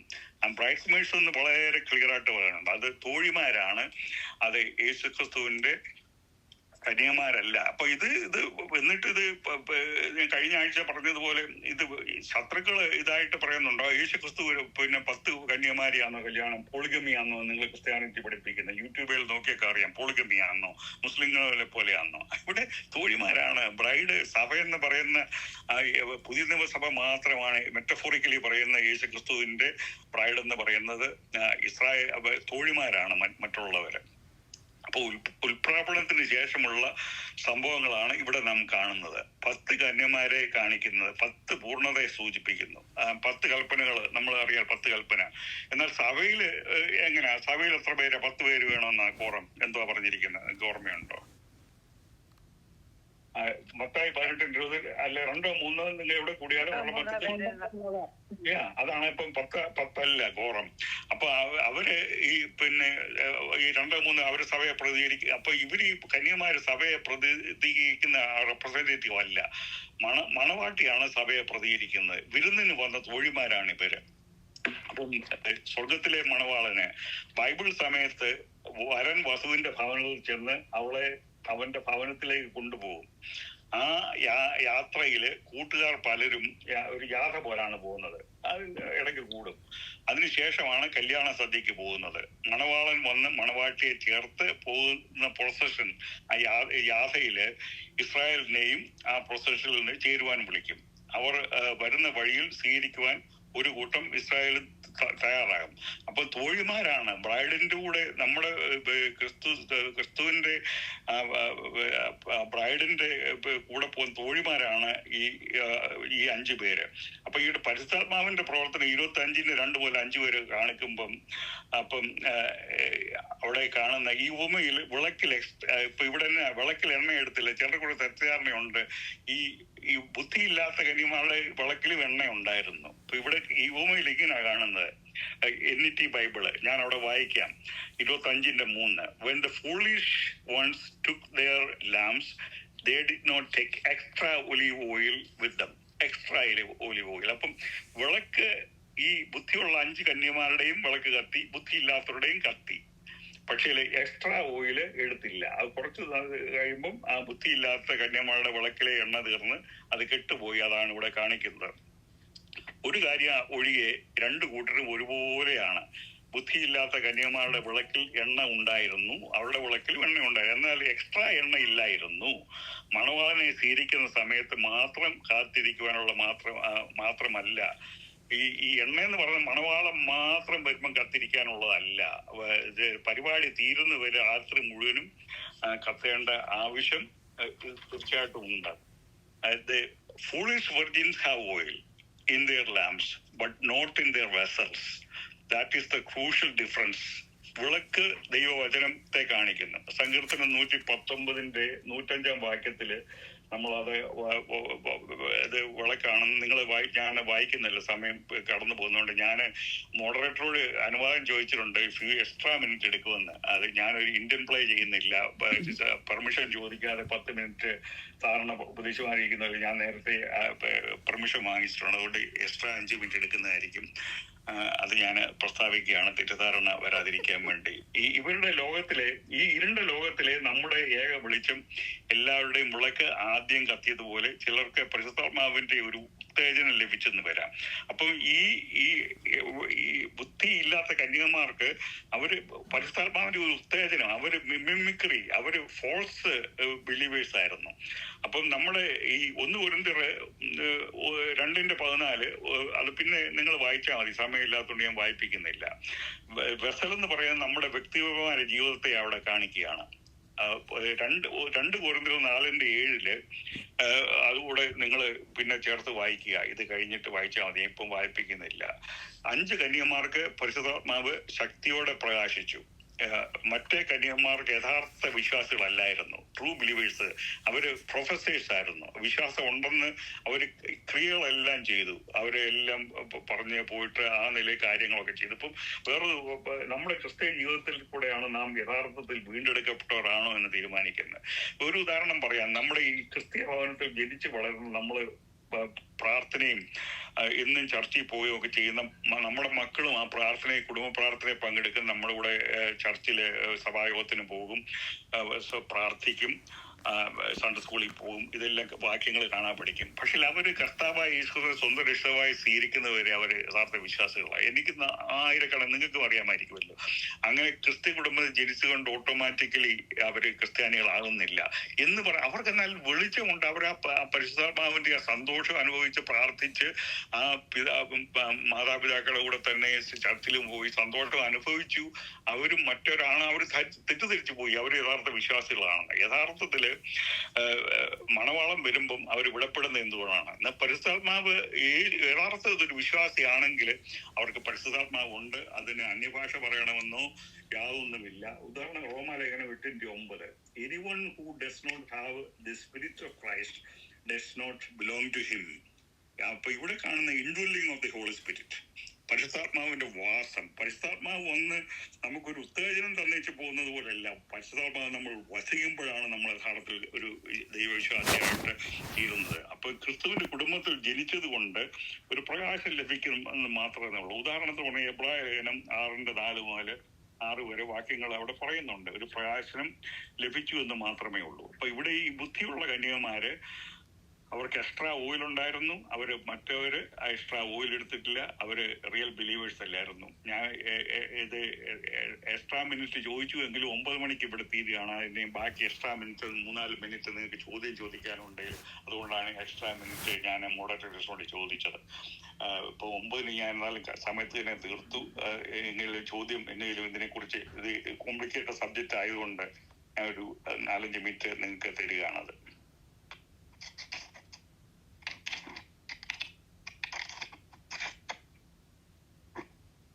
എല്ലാം clear ആയെന്ന് വിശ്വസിക്കുന്നു. അന്നേരം യാതൊരു സംശയമില്ല. അപ്പൊ ഈ പുസ്തകത്തിൽ പറഞ്ഞിരിക്കുന്ന എല്ലാ കാര്യങ്ങളും എനിക്ക് തോന്നുന്നു അപ്പം ഡ്യുവൽ ആപ്ലിക്കേഷൻ മിക്കവാറും എല്ലാത്തിനും ഉണ്ടല്ലേ ഡ്യുവൽ ആപ്ലിക്കേഷൻ. ഇന്നത്തെ വിശ്വാസികൾക്കും ഇനിയും എന്താ പറയുന്ന അന്ത്യകാലത്ത് ഉണ്ടാകുന്ന വിശ്വാസികൾക്കും എല്ലാവർക്കും ആ ഡ്യുവൽ ആപ്ലിക്കേഷൻ ഉണ്ടല്ലോ. ഇത് നമ്മൾ തരംതിരിച്ച് പഠിക്കും. ഇതിന് ഡ്യുവൽ ആപ്ലിക്കേഷൻ ഉണ്ട്. എല്ലാ കാര്യവും ഡ്യുവൽ ആപ്ലിക്കേഷൻ 1 മുതൽ 22 അധ്യായം വരെ ഡ്യുവൽ ആപ്ലിക്കേഷൻ ഇല്ല. എന്നാൽ നമ്മൾ ഇത് പഠിക്കുമ്പം യേശുക്രിസ്തു വരുമ്പോൾ നമുക്കതറിയാം. കോമൺ യേശുക്രിസ്തുവിന് വേണ്ടി നമ്മൾ വെയിറ്റ് ചെയ്ത് ഇരിക്കണം. ബുദ്ധിയുള്ള കന്യകമാരെ പോലെ അത് ഇപ്പോഴും ആപ്ലിക്കബിൾ ആണ്. പക്ഷെ എല്ലാവരും മറ്റേ കാര്യം മറന്നിട്ട് 90% കമന്ററികളെല്ലാം റാപ്ചറിനെ ഉദ്ദേശിച്ചാണ് പറയുന്നത്. മറ്റേ എന്നാൽ നമ്മൾ തരംതിരിച്ച് പഠിക്കാതെ റാപ്ചറിനെ കുറിച്ചുള്ള സെക്കൻഡറി ആപ്ലിക്കേഷൻ ആണ് മറ്റേ പ്രൈമറി ആപ്ലിക്കേഷൻ വേണ്ടത്. മുമ്പേ പറഞ്ഞ ക്രിസ്തുവിൽ മരിക്കുന്നവർ ഭാഗ്യവാന്മാരെന്ന് പറഞ്ഞതുപോലെ പല ഭാഗങ്ങളുണ്ട്. അത് നമ്മൾ പഠിക്കുമ്പോൾ അത് ഡിസേൺമെന്റ്, വിവേചന ശക്തി ഉപയോഗിച്ച് നമ്മൾ മനസ്സിലാക്കുക. എല്ലാ കാര്യത്തിനും ഡ്യുവൽ ആപ്ലിക്കേഷൻ ഇല്ല, പല കാര്യത്തിനുണ്ട്. മിക്കവാറും എല്ലാത്തിനും ഉണ്ടെന്ന് എനിക്ക് തോന്നുന്നു ഇപ്പൊ ഇത്രയും പഠിച്ചതിൽ നിന്നും. ഉണ്ട്, പല കാര്യത്തിനുണ്ട്. അത് അവരവരുടെ വിവേചന ശക്തി ഉപയോഗിക്കുക, ഡിസേൺമെന്റ് ഉപയോഗിക്കുക എന്നുള്ളതേ പറയാനുള്ളൂ. അതുകൊണ്ട് നമുക്ക് ആപ്ലിക്കബിൾ ആയിട്ട് ഒത്തിരി കാര്യങ്ങൾ ഭാവിക്കുള്ളതുമുണ്ട്. അപ്പൊ ഇത് തന്നെ ഒരു നല്ല എക്സാമ്പിൾ അല്ലേ. നമ്മൾ അത് തെറ്റിദ്ധരിച്ച് അത് സഭയ്ക്ക് മാത്രമുള്ളതാണ്. ഇവിടെ 24-25 കംപ്ലീറ്റ് ഫ്യൂച്ചറിലെ കാര്യങ്ങളാണ്. അപ്പൊ അത്യവശ്യം തളർക്കുമ്പോൾ ഇസ്രായേൽ 48 രൂപീകരിച്ചു. അപ്പം ആ കാര്യങ്ങളെല്ലാം ഭാവി കാര്യങ്ങളാണ്. അത് സഭയുടെ പുറകോട്ടിറങ്ങി പറഞ്ഞിരിക്കുകയാണ് അവിടെ. അത് അപ്പം ഡ്യുവൽ ആപ്ലിക്കേഷൻ നമ്മൾ അത് പ്രാർത്ഥനയോടെ ശ്രദ്ധിച്ച് പരിശുദ്ധാത്മാവിന്റെ ശക്തിയാൽ നമ്മളത് പ്രയോഗിക്കുന്നതുകൊണ്ട് കുഴപ്പമില്ല. ക്രിസ്ത്യ ജീവിതത്തിന് നമ്മൾ ശ്രദ്ധിക്കണമെന്ന് മാത്രമേ ഉള്ളൂ. ഇതിൽ ആർക്കെങ്കിലും സംശയമുണ്ടോ? ഇപ്പൊ റാപ്ചർ മാത്രമാണ് എന്നുള്ളത് എല്ലാരും പഠിപ്പിക്കുന്ന ഇത് ഞാൻ ഈ പറഞ്ഞതിൽ നിങ്ങൾക്ക് സംശയമൊന്നും ഇല്ലല്ലോ. 5 കന്യമാര് അതായത് ഇപ്പൊ അവിടെ തോഴിമാരാണ്. അന്ന് ട്രിബുലേഷൻ പീരീഡില് രക്ഷിക്കപ്പെടുന്ന യഹൂദന്മാരാണ് ഇവര്. ഈ ബുദ്ധിയുള്ള 5 കന്യമാര് യഹൂദന്മാരാണ്. അത് അവരെ റെപ്രസെന്റ് ചെയ്യുകയാണ്. അതിന്റെ മെറ്റഫോറിക്കലി പറഞ്ഞിരിക്കുകയാണ്. വിശ്വസിക്കുന്ന യേശുക്രിസ്തുവിനെ വിശ്വസിച്ച ഇസ്രായേലാണ്. ഉദാഹരണം പറഞ്ഞാല് യേശുക്രിസ്തുവിന്റെ ബ്രൈഡ് നമ്മൾ സഭയെന്ന് പറയും. അപ്പം നമ്മുടെ തോഴിമാരാണ് അവരെ. തോഴിമാരാരാണ് യേശുക്രിസ്തുവിന്റെ കല്യാണക്ക് സദ്യക്ക് വിളിച്ച ആരാണ്? പൈതമവിശ്വസന്മാരും ട്രിബുലേഷനിൽ വിശ്വസിച്ചവരും. അവര് യേശുക്രിസ്തുവിന്റെ സഭയുടെ മെമ്പർ അല്ല. നമുക്ക് മാത്രം ഈ കൃപ അപ്പസ്തോലപ്രവൃത്തി 2 മുതൽ റാപ്ചർ വരെയുള്ള വിശ്വാസികൾക്ക് മാത്രമുള്ള പ്രിവിലേജ് ആണ് യേശുക്രിസ്തുവിന്റെ മണവാട്ടി എന്നുള്ള ആ പ്രിവിലേജ് ഉള്ളത്. എന്നാൽ പൈതമവിശ്വസന്മാർക്കും ട്രിബുലേഷനിൽ വിശ്വസിച്ചവരും ആ മണവാട്ടിയുടെ ബ്രൈഡ്സ്മെയ്ഡ്സ് തോഴിമാരായിട്ടാണ് വരുന്നത്. അവര് യോനാശാവും പറയുന്നുണ്ടല്ലോ, സ്നേഹിതൻ, ഈ മണവാളന്റെ സ്നേഹിതനാണ് ഞാൻ എന്നല്ലേ അവിടെ പറയുന്നത്. മണവാട്ടിയുടെ ബ്രൈഡ്സ് മെയ്ഡ്സ് ആയിട്ടാ അപ്പൊ ഈ യഹൂദന്മാര് റിലേഷൻ വിശ്വസിക്കുന്ന യഹൂദന്മാരല്ലേ, അത് സഭയുടെ ബ്രൈഡ്സ് മെയ്ഡ്സ് ആയിട്ട്. അപ്പം സഭയുടെ ബ്രൈഡ്സ്മെയ്ഡ്സ്. അപ്പം പ്രോബ്ലം ബേബി ഇപ്പൊ എനിക്ക് പറയാനുള്ളത്, ആൾക്കാര് റോങ് അപ്ലൈ ചെയ്യുന്ന ഇപ്പോഴത്തെ 5 കന്യകമാര് ഇതെന്ന് എല്ലാവരും പറയുമ്പോൾ ഇവിടുത്തെ ഈ ബ്രൈഡ്സ്മെയ്ഡ്സ്, നമ്മൾ ബ്രൈഡ്സ്മെയ്ഡ്സ് അല്ല, നമ്മള് പുതിയ നമ്മൾ ബ്രൈഡാണ്. അപ്പൊ ഇപ്പോഴത്തേക്ക് ഈ കമന്ററികളെല്ലാം ഇപ്പോഴത്തെ നമ്മളെ ബാധിച്ചാണെന്ന് പറയുമ്പോൾ അതിൽ ഡ്യുവൽ ആപ്ലിക്കേഷൻ ഇത്രയും മാത്രമേ ഉള്ളൂ. നമ്മൾ കർത്താവിന്റെ റാപ്ചറിന് വേണ്ടി ഒരുങ്ങിയിരിക്കണം എന്നുള്ള ഒരു കാര്യം മാത്രമേ ഡ്യുവൽ ആപ്ലിക്കേഷൻ ഉള്ളൂ. നമ്മൾ തോഴിമാരല്ല, നമ്മൾ ബ്രൈഡാണ്. പുതിയ നിയമസഭ അവിടാണ് അതിന്റെ വ്യത്യാസം. നമ്മൾ ബ്രൈഡാണ്. പക്ഷെ ഇവിടെ മത്തായി 25 കാണുന്ന ബുദ്ധിയുള്ള കന്യമാര് ഇസ്രായേലിന്റെ വിശ്വാസികളാണ്, ബ്രൈഡ്സ് മെയ്ഡ്സ് ആണ്. അപ്പൊ അതിപ്പോഴത്തേക്ക് റാപ്ചറുമായി ഇപ്പോഴത്തെ സഭാകാലവുമായിട്ട് ഈ കമന്ററികളിലും നമ്മൾ ആൾക്കാർ പഠിപ്പിക്കുകയാണെങ്കിൽ അവിടെ വരുന്ന ഡ്യുവൽ ആപ്ലിക്കേഷൻ അവിടെയും പാർഷ്യലി ഉള്ള ഡ്യുവൽ ആപ്ലിക്കേഷൻ വളരെ തെറ്റായ കാര്യമാണ്. നമ്മൾ ബ്രൈഡ്സ് മെയ്ഡ്സ് അല്ല, ബുദ്ധിയുള്ള 5 കന്യമാരല്ല സഭയിലെ ആൾക്കാർ. നമ്മൾ ചെറുപ്പത്തിലെ ഓരോ പ്രസംഗങ്ങളിലൊക്കെ ഞാൻ കേട്ടിട്ടുണ്ട്, രക്ഷിക്കപ്പെടാത്തവരെ ഉദ്ദേശിച്ച ബുദ്ധിയുള്ളവർ രക്ഷിക്കപ്പെട്ടവരാണ്, അങ്ങനെയൊക്കെ ഉള്ള. ഇപ്പോഴും ആ കമന്റുകളിലെല്ലാം ആൾക്കാർ പ്രസംഗിക്കുന്ന ഇങ്ങനെ. അപ്പൊ ഇത് പ്രശ്നം വരെ നിങ്ങൾ ശ്രദ്ധിക്കേണ്ട ഇതാണ്, നമ്മൾ ബ്രൈഡ്സ് മെയ്ഡ്സ് ആണ്. 5 ബുദ്ധിയുള്ള കന്യമാരാണോ? നമ്മൾ സഭയിലെ നമ്മൾ ബ്രൈഡാണ്, നമ്മൾ തോഴികളല്ല. അവിടാണ് ഈ റാപ്ചറുമായിട്ട് ഇപ്പോഴത്തെ ഇതുമായിട്ട് കമ്പയർ ചെയ്യുമ്പോൾ വരുന്ന പ്രശ്നം എന്ന് പറയുന്നത് നമ്മളെ തരം താഴ്ത്തുകയാണ് ചെയ്യുന്നത്. നമ്മൾ ബ്രൈഡാണ്. നമ്മൾ ഒരുങ്ങിയിരിക്കേണ്ടത് നമ്മൾ കന്യകമാരായിട്ടല്ല ഒരുങ്ങിയിരിക്കുന്നത്, നമ്മൾ ബ്രൈഡായിട്ടാണ് ഒരുങ്ങിയിരിക്കേണ്ടത്. You got it right. Yeah, that's right. കന്യകമാരായിട്ടല്ല ഒരുങ്ങി, നമ്മൾ ബ്രൈഡായിട്ടാണ് ഒരുങ്ങിയിരിക്കേണ്ടത്. നമ്മുടെ ജീവിതം, ഇവിടുത്തെ ജീവിതം. അതെ. അതുകൊണ്ട് അപ്പൊ ഞാൻ വീണ്ടും പ്രസ്താവിക്കും, ഡ്യുവൽ ആപ്ലിക്കേഷൻ എന്ന് പറഞ്ഞാൽ പാർഷ്യലേ ഉള്ളൂ, ചില കാര്യങ്ങളെ ഉള്ളൂ, എല്ലാം ഡ്യുവൽ ആപ്ലിക്കേഷൻ ഇല്ല. അതുകൊണ്ട് ഇത് ട്രിബുലേഷൻ പീരീഡിലെ ആൾക്കാരാണ് ബുദ്ധിയുള്ള കന്യകമാര്, നമ്മളെ ബ്രൈഡാണ്. അവരും നമ്മളും ഒരുങ്ങിയിരിക്കണമെന്നുള്ളത് സത്യം. നമ്മൾ ബ്രൈഡ് ആയിരിക്കുമ്പോ നമ്മളാണ് കൂടുതൽ ഒരുങ്ങിയിരിക്കേണ്ടത്.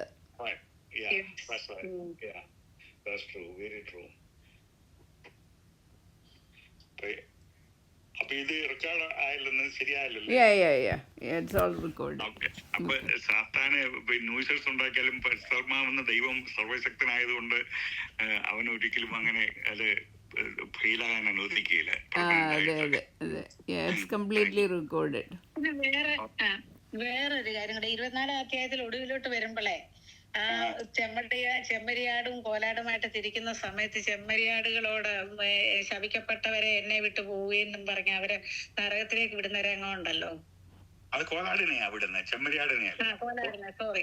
അപ്പം അന്നേരം എങ്ങനെ അവരെ നരകത്തില് അന്നേരം അവരെ കൊല്ലുവാന്ന് എങ്ങനെ അതിന്റെ നേരത്തെ നേരിട്ട് നരകത്തിലേക്ക് ട്രാൻസ്ഫർ ചെയ്യുക, അങ്ങ് തെള്ളിയിടുവാ നരകത്തിൽ കൊണ്ടിടുക. അവിടെ വിശ്വാസികളെ കോളറെ പിടിച്ച് സർവ്വ ലോകത്തിൽ നിന്നും കൊണ്ടുവരുന്ന പറഞ്ഞ പോലെ നേരിട്ട് അവരെ ഇടുകയാണ്. അവിടെ പിന്നെ ആദ്യത്തെ ഇൻമേറ്റ്സ് ആണ്, കൂടെ കള്ളപ്രവാചകനും അന്തിക്രിസ്തുവാണ്, അവരെല്ലാം നേരിട്ട് നിത്യനരകത്തിലേക്ക് അവരുടെ കൂട്ടത്തിൽ ഇവരെയും കൂടെ ഇടുക. കൂട്ടത്തിലിടും. പിന്നെ ശാസിന് മാത്രമേ ഉള്ളൂ 1000 കൊല്ലം കഴിഞ്ഞേ ഉള്ളൂ നരകത്തിൽ. അതുവരെ പുള്ളി ഇങ്ങനെ കറങ്ങിക്കൊണ്ടിരിക്കും അഗാധ കൂപത്തിലേക്ക്. അപ്പൊ അന്തിക്രിസ്തുവും ഞാൻ ഏതോ ഒരു പുസ്തകത്തില് ഇതിനെ കുറിച്ച് വായിച്ചപ്പോ അതിനകത്ത് കൊടുത്തിരിക്കുന്ന അവരെ കൊല്ലുമെന്നുള്ളത്, അതാ ഞാൻ ചോദിച്ചേ. കൊന്നാ പിന്നെ എങ്ങനെയാ നിത്യനരകമെന്ന് കാണുന്നത്? എങ്ങനെയാ നിത്യനരകത്തില്? പിന്നെ അത് പിന്നെ ഇതിപ്പം ഇതൊക്കെയുള്ള കാര്യങ്ങൾ പറഞ്ഞാൽ കൊന്നു കഴിഞ്ഞാൽ പിന്നെ അവരുടെ വ്യാഖ്യാനം ഇതായിരിക്കും. പിന്നെ വൈറ്റ് ത്രോൺ ജഡ്ജ്മെന്റ്, വെള്ളസിംഹാസനത്തിൽ ഉയർത്തിട്ട് അത് കഴിഞ്ഞ് പിന്നെ നരകത്തിൽ ഇടുമെന്നുള്ളതായിരിക്കും. അതിപ്പോ അങ്ങനെ ആ രീതിയില്ല. മർക്കാദറിന്റെ ആണോ അതോ ജോൺ എഫ് വാൽവുദിന്റെ ആണോന്ന് ഞാൻ ഓർക്കുന്നില്ല, ഏത് പുസ്തകത്തിലാണ്. ഞാൻ പറയും ഇതെല്ലാം ഫണ്ടമെന്റൽ ഡോക്ടർ അല്ലാത്തത് കൊണ്ട് നമ്മള് മോസ്റ്റ് ലോജിക്കൽ ഇതിങ്ങനെ വന്നാലും നമുക്കത് ബാധകമല്ല. നമ്മൾ ലോജിക്കൽ ആയിട്ടുള്ള അതെ ലോജിക്കൽ കൺക്ലൂഷൻ ചെയ്യാന്നുള്ളതേ ഉള്ളൂ. അപ്പൊ അവിടെ മത്തായി ഒന്നുകൂടെ വായിച്ചേ, ലോകത്തിന്റെ നാനാഭാഗത്തുള്ളവരെ ദൂതന്മാരെ അയച്ചു കൊണ്ടുവരും. പിന്നെ മറ്റേ അവരെ അവിടെ തീപ്പൊതിയിൽ ഇടുന്നല്ലേ വായിച്ചേക്കുന്നത്. ഞാനിപ്പോ അവിടെ സമയമില്ലാത്തതുകൊണ്ട് വായിപ്പിക്കില്ല. അവിടെ നേരത്തെ അവരെ തീപ്പൊതി ഇടുന്നല്ലേ വായിച്ചിരിക്കുന്നത് അല്ലേ? അപ്പൊ കൊല്ലുക എന്നുള്ളതല്ല ഇവിടെ എഴുതിയിരിക്കുന്നത്. അപ്പൊ അവിടെ അത് എഴുതിയിരിക്കുന്ന മനസ്സിലാക്കിയാൽ മതി. Okay, thank you very much.